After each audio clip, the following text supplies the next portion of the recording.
Okay. Oh my goodness. Oh, so good. So with this, with nails, I like to have him on a place bed. So I'm telling him to place. And he already knows the drill because I've got the Dremel here. Now, when I approach him, unless we're doing nails, I don't really care what he does as long as he's on the bed. But if I'm going to start to do his nails, I'm going to tell him to go on his side. So I just say side. And then this I feel like for nails just creates an extra step for them that requires some relaxation. So it's not like he's naturally relaxed at first doing this, but once he starts practicing this with you guys, it does get easier. I do have food, so I'm giving him some.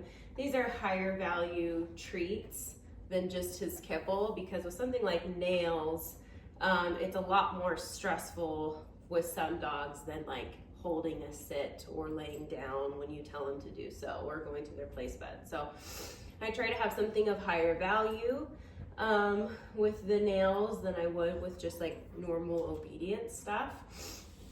And he has to lay on his side. So that's part of the rule, is he's got to lay on his side.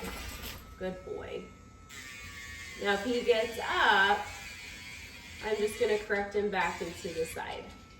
Now with each nail, I have been releasing him and giving him some food. So he's starting to get the picture that he doesn't have to hold on all of his nails, that he can come up from time to time. And I'm going to put him back on his side. And I can use e-collar if I need to. Tap him on the side because he knows now. Tap the e-collar if he gets up. Good boy.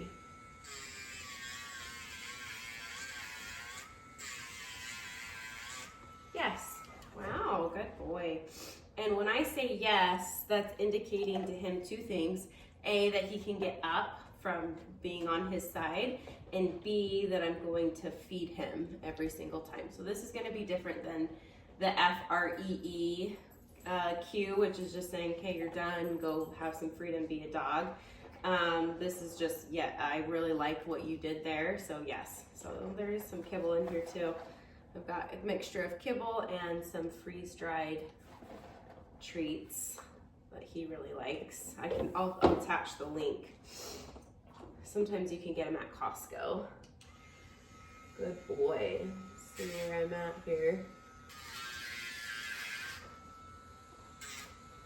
And we've done this enough, even on days where I'm not actually trimming his nails, that I'm just messing with his paws and almost pretending to trim his nails. So he's gotten used to it, but it's definitely something that's very relationship based, that he's not going to do this for everybody, that once he does this for a specific person he trusts, that he's more inclined to do it. On your side.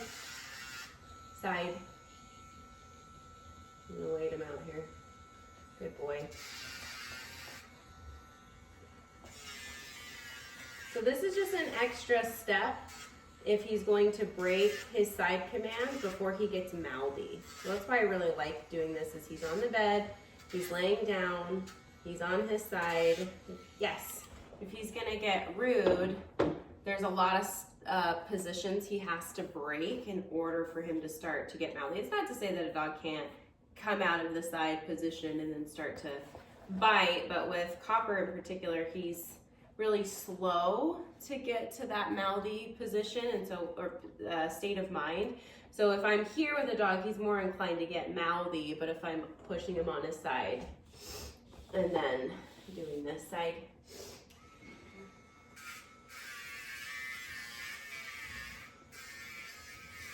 good boy. Yes, and I did start with the back ones because for some dogs it's easier to start with the back feet. They're more, for him in particular, he seemed to be more guarded about his front paws than his back paws. And so sometimes I'll start with what's easier and then end with what's harder, because I'm already have practiced this and we're getting him in a good state of mind. Side. before I go into the harder thing. Good boy.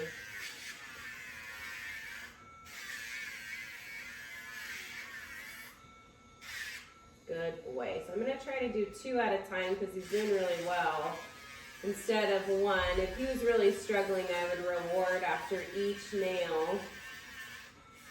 And it's not his favorite. He's panting because it is stressful. I mean, we did just go for a walk, but we're inside now and he's had some time to calm down. Yes. Good boy. So panting sometimes is just, sometimes dogs do it when they're hot, sometimes dogs do it when they're stressed. Good boy, but he's taking food if he was way over threshold, and he's taking his kibble intermixed with the higher value stuff. When he is so stressed, he won't take kibble.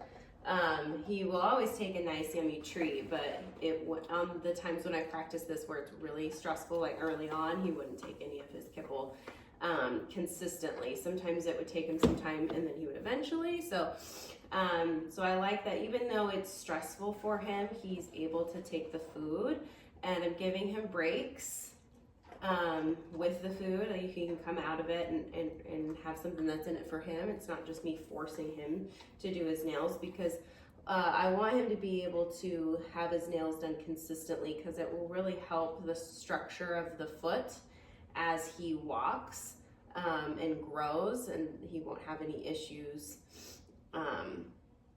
structurally of his paws. On your side. Good boy. No. Good boy.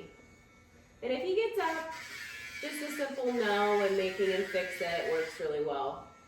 He seems to understand the very clear balance of this is what I like, this is what I don't like.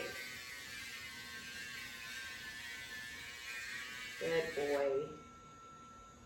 Got a dew claw here. So the dew claws will get long because he's not walking on them.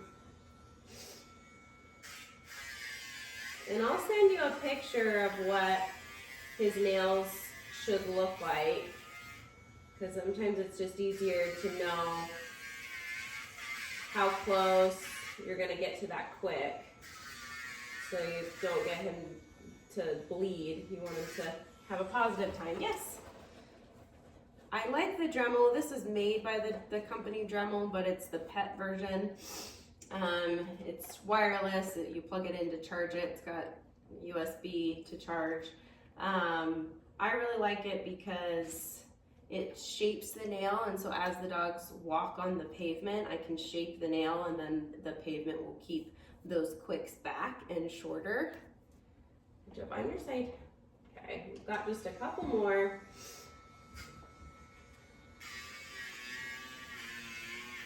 Nice job, buddy. Good boy.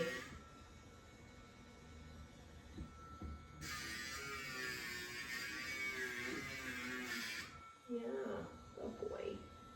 I think that's about it. Yes, I'm gonna do one once over on all of them and just make sure they're right where I want them to be. Some of the nails on his back feet don't need it as frequent as his front, and I just think it's the way that his feet walk. Is sometimes that pavement keeps them pretty trimmed, but there's like on the outside of his front paws, those tend to grow on your side. So I'm just gonna do a quick once over. See if there's anything that could go shorter. But I do these fairly frequently, so I think a lot of the times people don't do these as often as they should. I think you need to be doing nails every other week, so twice a month. With a dog that doesn't enjoy it, I would do it more frequently so that it's not super stressful on the dog when it's like a have to. It's like the dog's nails are too overgrown, and so now we have to really cut them. So with him, I would make this a priority once a week to check his nails, play with his paws, even if they're not in desperate need for a trim, just maybe taking off a little bit on your side. And then just practicing. So sometimes I'll end with a little massage. now the food can kind of bring in some excitement, but ultimately I want this to be a calm exercise. The food brings in positivity, but I want it to be very calm. There's not a lot going on, you know, like this is something that I wouldn't do when kids are running around the house, like just a calm exercise, not in a hurry. So the more frequent you do this, the easier it will get and the faster it will become to actually do his nails. Good boy. Yeah, that's very good. Oh, so good. Okay, yeah, you did good. Free. So when I tell him free, he can go be a dog. Free. Okay, you did it. Like, are you sure? Free. Pepper free. Good boy.